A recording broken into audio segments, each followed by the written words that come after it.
Hello everyone. Today let's learn the story of a dreamer overcoming the fear of speaking English.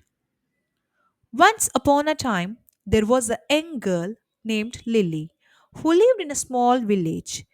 Lily dreamed of traveling the world, making new friends and experiencing a different cultures. There was just one problem. Lily was afraid to speak English. Every time she tried, she felt like her words were tangled, and the fear of making mistake would stop her from speaking. Her friends would often encourage her, saying, "Don't worry, Lily. Everyone makes mistake. It's the only way to learn." But Lily was still scared. One day, while walking through the village market, Lily met an elderly woman who was a traveler and spoke on many languages.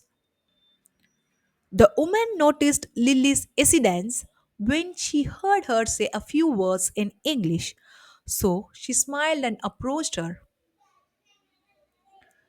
You know, the woman said, "I have been traveling the world for years and I cannot count how many times I have made mistakes while speaking.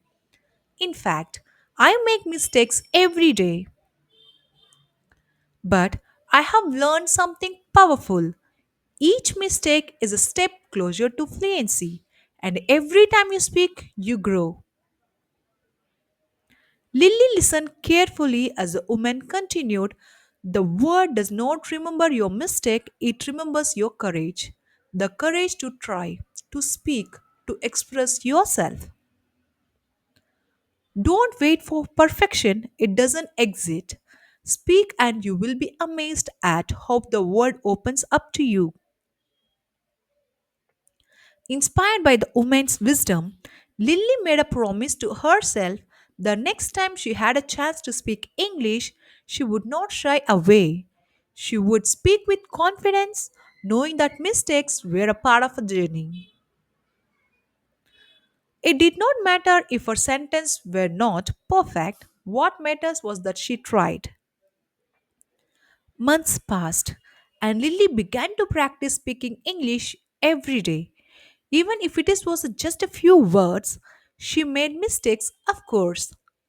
But with each conversation, she gained more confidence. She started talking to tourists, reading English books, and even joining a language group online. Slowly, she began to realize that the fear of speaking was far worse than speaking itself. And then, one day while traveling to a new country, she found herself speaking English effortlessly with a group of people she had never met before. They laughed, exchanged stories, and enjoyed each other's company. It was a moment of triumph for Lily, not because her English was perfect, but because she had overcome her fear and allowed herself to grow. Thank you.